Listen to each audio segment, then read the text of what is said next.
কি আয়োজন দেখে কি বোঝা যাচ্ছে কি রান্না হবে আজকে? এই যে দেখেন আমার আয়োজন। অনেকে বলে থাকেন যে খিচুড়ি রান্না করতে নাকি খুব অল্প সময় হয়ে যায়, হাতে মাখিয়ে উঠিয়ে দিলে হয়ে যায়, কিন্তু এই আয়োজনটা কিন্তু আসলেই কিন্তু তাড়াতাড়ি হয়ে যায়, কিন্তু আয়োজনটা পিছনে পড়ে থাকে।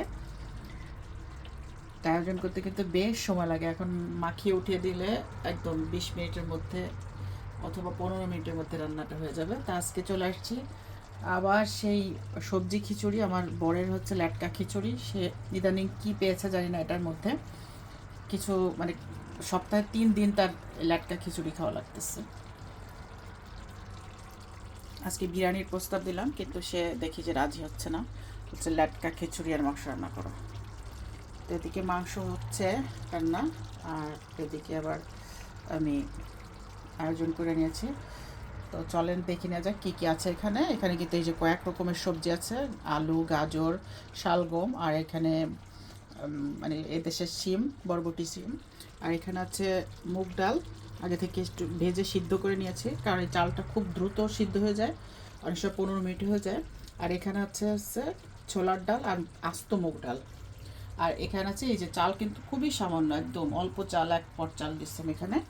আর এখানে মশলা নিয়েছি আমি এখানে, এই যে এই মশলাগুলো তো আপনারা সবাই চেনেন, এলাচ, লবঙ্গ, দারচিনি, একটু গোটা জিরা, একটু কী যেন বলে এটারে, গোলমরিচ, কালো গোলমরিচ।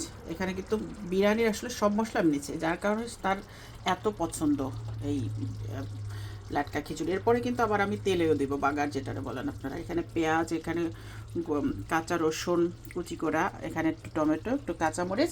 এরপর আমি আদা রসুন পেস্ট আর হচ্ছে পেঁয়াজ আদা রসুন একসাথে পেস্ট করে রেখেছি, সেটাও দিব, এবং আর একটু রসুন বাটাও দিব, তো একটু ধনিয়ার গুঁড়োও দিব। তো সব মিলিয়ে সে ভীষণ পছন্দ করতেছে অন্য কিছুর থেকে। মনে হচ্ছে যে হাতে মাখা খিচুড়ি, আসলে কিন্তু না, এটা অনেক মানে এর পিছনে অনেক পরিশ্রম আর অনেক কিছুই। তো ভালো থাকেন, দেখতে লাগেন যে আমি কি করছি। আর এখন দিয়ে দিচ্ছি একটু লবণ, তারপরে এখানে একটু হলুদ, একটু শুকনা মরিচ হালকা দিব, একটু 1 চামচ জিরার গুঁড়া, আর হচ্ছে এখানে দিয়ে দিব একটু রসুনের পেস্ট, এখানে দিয়ে দিচ্ছি পেস্ট করা আদা রসুন আর পেঁয়াজ আছে, সাথে এখানে দিয়ে দেব অল্প একটু ধনিয়ার গুঁড়া। তো এই সব দিয়ে এখন কিন্তু আমি মেখে নেব। আর এখানে যে তেজপাতা, এখানে যা যা দেখিয়েছিলাম সব কিছু ঢেলে দেবো এখন। এই যে এখানে সব দিয়ে এখন ভালো করে মেখে সবজিটা দিয়ে দেবো। এখন আমি একটু তেল দিয়ে দিচ্ছি। এখন আমি সবগুলোকে ভালো করে মেখে নেব হাত দিয়ে, তারপরে ভিতরে সবজিগুলো দিয়ে দিব। এই যে মাখানোটা হচ্ছে সবচেয়ে বড় জিনিস। এখানে আমি কিন্তু একটা আস্ত আমলকিও দিয়ে দিয়েছি, এটা অপশনাল, এটা দিতে পারেন, বা আমি একটু আমলকি খেতে চাই তাই আর কি দিয়ে দিলাম। এখানে যে কেটে রাখা সব সবজিগুলো আমি একবারে দিয়ে দিচ্ছি। আগে তো আমি দেখিয়ে নিয়ে দিয়েছি আপনাদেরকে সব কিছু কী কী দিলাম। এই যে দেখেন, এখনই কিন্তু আমার 1 পট চালে পুরো পাতিলি ভরে যাচ্ছে, এগুলো অনেক হয়ে গেছে। এখন আমি এই ডালগুলো সিদ্ধ একটু কম হয়ে গেছে, মানে কম আছে বলে এটা এখনই দিয়ে দেবো, নাহলে আরও পরে দিতাম। সব মিলে 1 পাতিল কিন্তু অলরেডি এখন হয়ে গেছে। আর মুগ ডালটা আমি একটু পরে দেবো। এখন নিশ্চয়ই বুঝতে পারছেন কেন সে এত খিচুড়ি খেতে চায়, কী আয়োজন বা কত পরিশ্রম বা কত মজার করে আমি রান্না করি, যার কারণে এত খিচুড়ি খিচুড়ি করে। সব কিছু দিয়ে এবার আমি জালে উঠিয়ে দিলাম, বেশি করে পানি দিয়ে দিলাম। দেখেন 1 পট চালে সব কিছু মিলিয়ে এখন কিন্তু পুরো আমার কড়াই ভরে গেছে। যে এ পর্যায়ে এসে আমি একটু এখানে ঘি অ্যাড করে দেবো। ঘি মানে এখানে বাটার জ্বালিয়ে আমি এখানে ঘি করে নিয়েছি নিজের হাতে, এটা দিয়ে দিচ্ছি 2 চা চামচ।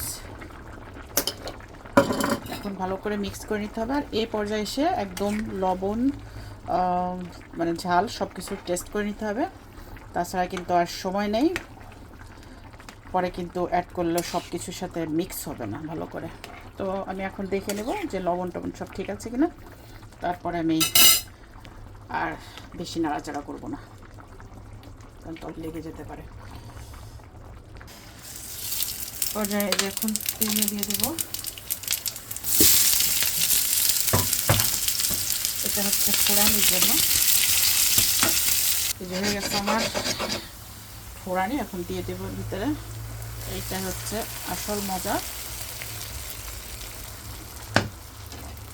এই যে এখন নাড়িয়ে দেবো, একদম সুন্দর করে মিক্স করে দেবো। মিক্স করে দিলে হয়ে গেল আমার ইয়ামি সবজি খিচুড়ি, অথবা লেদা খিচুড়ি, অথবা পানি খিচুড়ি, যে যেটা নাম দেন, যেভাবে বলেন।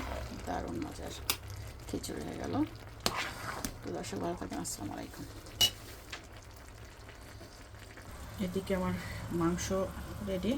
তো এখন আমরা চলে যাবো খেতে, গরম গরম খিচুড়ি আর মাংস।